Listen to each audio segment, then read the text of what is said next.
Hello friends, कैसे हो आप लोग। I hope you all are doing well. और आज हम नई लेक्चर को लेकर आए हैं, टीपीए का सेकंड लेक्चर। तो आज हम जानेंगे। सबसे पहला क्वेश्चन मेरा आप लोगों से ये है कि टीपी से एग्जॉस्टिव लॉ और नॉट। ठीक है, क्या ये एग्जॉस्टिव है या नहीं है। एग्जॉस्टिव मीन्स क्या होता है कि एग्जॉस्टिव मीन्स होता है कि क्या ये अकेला लॉ है जो ट्रांसफ़र ऑफ प्रॉपर्टी से रिलेटेड जो जितने भी मैटर्स होते हैं, क्या ये अकेला ही लॉ है जो एप्लीकेबल होता है, या अदर लॉज भी हैं जो एप्लीकेबल जो ट्रांसफ़र प्रॉपर्टी से रिलेट करते हैं, बिलोंग करते हैं। तो आज हम इसी के बारे में पढ़ेंगे। तो फर्स्ट ऑफ ऑल आप मुझे कमेंट बॉक्स में बताइए कि ट्रांसफ़र का मतलब असली मीनिंग क्या है, जो उसका मीनिंग क्या है ट्रांसफ़र का। तो आप मुझे बताएंगे। तो आगे चलते हैं। ट्रांसफ़र जैसे कि मान लीजिए कि मैं कोई बिल्डिंग खरीद रहा हूँ। ठीक है, अब बिल्डिंग खरीद रहा हूँ तो जिस जो भी ओनर है, मैं उससे बिल्डिंग खरीदता हूँ, तो क्या वो मुझे बिल्डिंग हैंड ओवर करता है या क्या करता है। ट्रांसफ़र मीन्स होता है कि जब वो बिल्डिंग, मैं उससे बिल्डिंग खरीदूँगा, ठीक है, तो बिल्डिंग के वो मुझे अपने जो टाइटल होगा, जो इंटरेस्ट होगा, जो राइट होगा, वो मुझे ट्रांसफ़र करेगा, ना कि उस बिल्डिंग को उठा के वो मुझे दे देगा। ठीक है, तो ट्रांसफ़र का असली मीनिंग यही है कि उसके राइट, उसका इंटरेस्ट, उसका टाइटल वो मुझे हैंड ओवर करेगा, ना कि उस बिल्डिंग को। तो ट्रांसफ़र का जो असली मीनिंग यही है।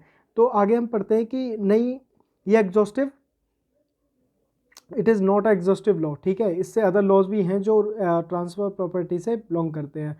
अब ट्रांसफ़र प्रॉपर्टी भाई ऐसा तो है नहीं कि जितनी भी ट्रांसफ़र प्रॉपर्टी होती हो वो टीपीए के अकॉर्डिंग होगी, या ऐसा भी नहीं है कि अकेला ही ऐसा लॉ है जो ट्रांसफ़र प्रॉपर्टी से रिलेट करता हो। बाकी बहुत सारे लॉज हैं जो ट्रांसफ़र प्रॉपर्टी से एप्लीकेबल होते हैं, रिलेट करते हैं, बिलोंग करते हैं।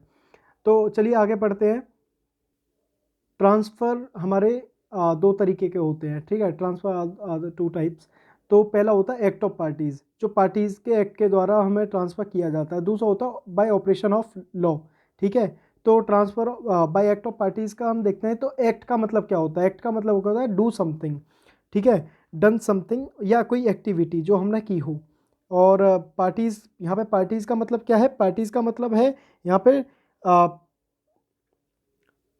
पार्टीज़ का मतलब यहाँ पे कि कोई लिविंग पर्सन। ठीक है, कोई लिविंग पर्सन हो। पार्टीज़ का मतलब ये है कि कोई लिविंग पर्सन हो जिनके बीच में कुछ चीज़ें हुई हों। ठीक है, तो फिर हम देखते हैं आगे। तो जिनके बीच में कुछ something have done in between the parties. Okay, तो अब आगे देखते हैं कि भाई ऑपरेशन ऑफ लॉ का मतलब क्या होता है। ऑपरेशन ऑफ लॉ का, अब जैसे कि पहले हम इसी को समझते हैं। Bye act of parties. Bye act of parties क्या होता है कि जैसे कि मान लीजिए मैंने आपसे कोई प्रॉपर्टी खरीदी। ठीक है, तो बाय एक्ट ऑफ पार्टीज जैसे एक बंदा पार्टी में, एक पर्सन में हो गया, दूसरे आप हो गए, दो पार्टीज हो गई। ठीक है, तो हम जैसे मैं आपसे कुछ खरीद रहा हूँ, तो आपके राइट, टाइटल और इंटरेस्ट आप मुझे हैंड ओवर कर देंगे। ठीक है, मैं और उसके बदले में मैं आपको पैसे दे दूंगा, जो भी अमाउंट होगा। तो उसका भी एक प्रोसेस होता है, वो हम आगे पढ़ेंगे आने वाले लेक्चरों में। लेकिन सबसे पहले हमें यही समझना है कि एक्ट ऑफ पार्टीज होता क्या है। एक्ट ऑफ पार्टीज का यही है कि जो भी मैं आपसे प्रॉपर्टी खरीदूंगा, उसके एवज में मैं आपको रकम दूंगा, पैसे दूंगा, अमाउंट दूंगा, जो भी उसकी होगी, और आप मुझे उसके राइट, टाइटल और इंटरेस्ट आप मुझको हैंड ओवर कर दोगे। तो ऐसा होता भी है transfer. Bye operation of law ये होता है कि बाय ऑपरेशन ऑफ लॉ कि जिसमें जैसे कि by succession, by order of court, और when a property is transfer by will. ठीक है, तो तीन तरीके से होते हैं इसमें।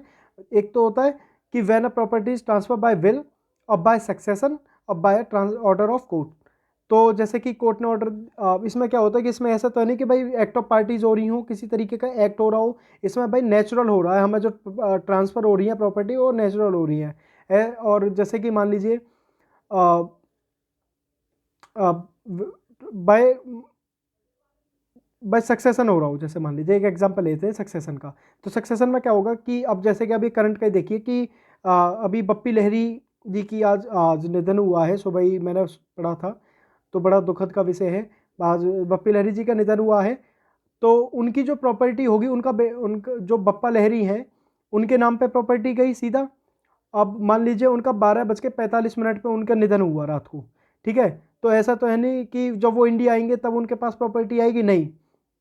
12:45 एक सेकंड पे उनके नाम पे ऑटोमेटिकली प्रॉपर्टी चली गई बप्पा लहरी के नाम पे, बप्पी लहरी के निधन के बाद। तो ये होता है without act of without done something, मतलब यहाँ पे कोई किसी तरीके का कोई एक्ट नहीं हुआ यहाँ पे, और ऑटोमेटिकली वो प्रॉपर्टी वहाँ से उनके पास चली गई जैसे ही उनका निधन हुआ। लेकिन इसमें किसी तरीके का कोई एक्ट नहीं हुआ। अब बाई एक्ट ऑफ पार्टीज़ में दोनों पार्टीज़ का एक्ट हुआ, दोनों की मतलब विल थी, और उसी तरीके से उन्होंने जाके उन्होंने टाइटल इंटरेस्ट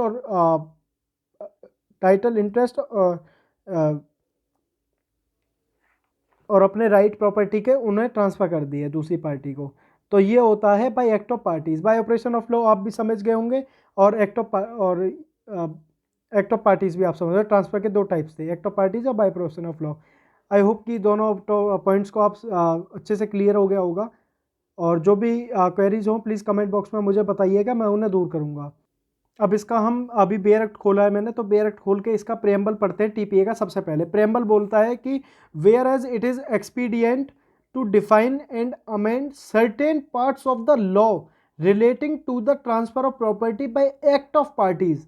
ये ध्यान दीजिएगा, by act of parties, transfer of property by act of parties, it is hereby enacted as follows. ठीक है, तो इसका मतलब बेयर एक्ट के जो प्रेम्बल में भी यही कहा गया है कि transfer of property by act of parties, act of parties के द्वारा ट्रांसफर किया गया, न कि बाय ऑपरेशन ऑफ लॉ। ठीक है, तो इसलिए भैया ये है एक exhaustive law, it is not a exhaustive law. यही अकेला कोई ऐसा लॉ नहीं है जो ट्रांसफर प्रॉपर्टी इसके द्वारा होती हो, या जितनी भी ट्रांसफर प्रॉपर्टी इसी लॉ के अकॉर्डिंग होती हो। तो इसलिए भैया it is not exhaustive law, बहुत सारे लॉज हैं जिनके द्वारा ट्रांसफर प्रॉपर्टी होती हैं, की जाती हैं। तो यही बात है। आई होप कि आप लोगों को पूरा समझ में आ गया होगा। जो भी है कमेंट बॉक्स में मुझे बताइएगा, और प्लीज़ लाइक करें, शेयर करें, सब्सक्राइब करें मेरे चैनल को। Thank you, thanks a lot. कल मिलते हैं एक और नए लेक्चर के साथ। Thank you.